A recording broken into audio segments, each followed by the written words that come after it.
I. Mm.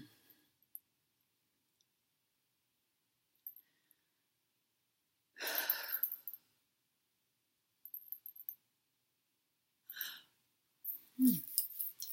We've got a story to tell you today.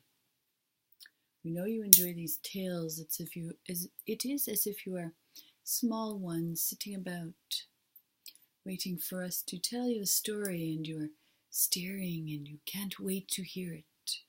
Your eyes are wide and you're very excited to hear how the story will end.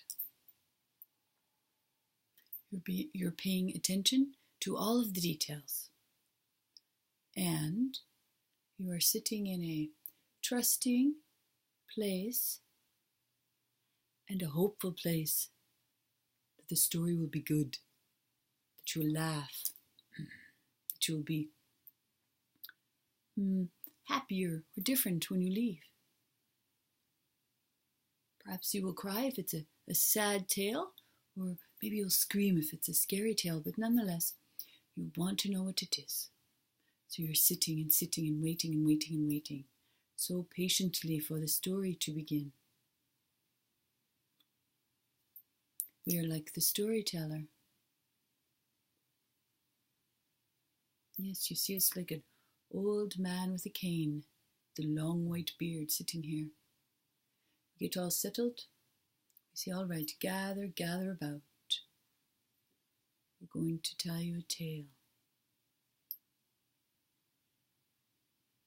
It's about a little one going walking with her faithful dog companion. No, they didn't have leashes because they're walking about in the countryside together. Free, both of them. Just walking about, going on adventures. Now they see this path, you see, it's going through the woods. The dog growls at it.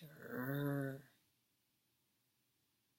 And the little child looks back and forth.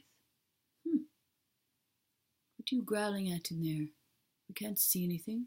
Let's go, let's go, let's go. So the boy goes first. The dog's following along behind. He's got a little rumble in his throat. Like that. And the little one's walking through. He has a stick like that. And whistling and looking up at all the birds. They're making weird noises. Like like that. All kinds of noises up there. Sometimes there are little groups of them all gathered together. And then there's the big one. He's circling and circling like this, waiting patiently. And the little one's walking, and looking up. He looks up because that's what he does. He likes to look up. All of the good things that happen are up there. It's because he wants to fly. He wants to be free like that. So he always looks up, as if he is floating about in the sky. He doesn't look down. He never looks down.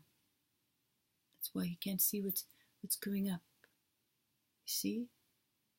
But the dog is growling now, and the dog runs around in front of him and looks at him and goes, "Rah!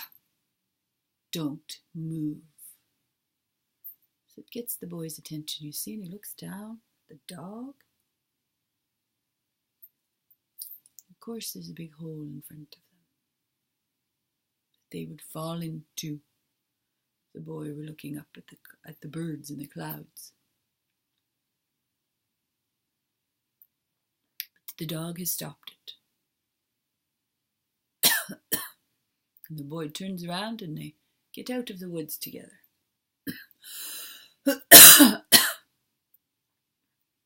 So, what kind of crazy story is that, you say?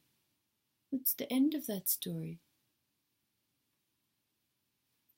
The end of the story is that the dog stopped him before he fell into the hole. But beyond the hole was a vicious bear, you see. So the universe was going to Stop this no matter what. First with the dog, then with the hole, you see. And why? Why would the universe stop this small one from being eaten? Because the universe cares greatly for that small one.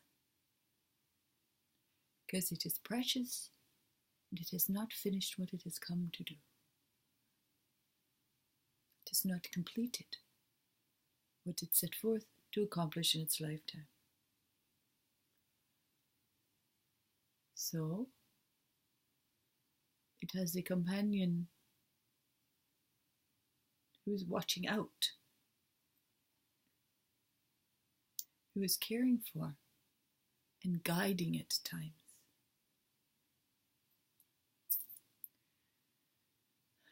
You have many guides and support around you.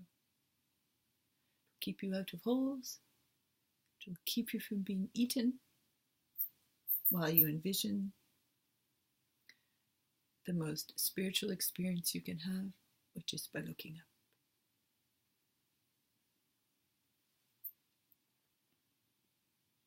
So you can keep looking up because your guards are taking care of your feet.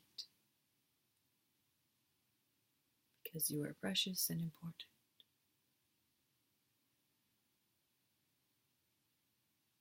You're very good listeners. We have enjoyed being your storyteller for the day.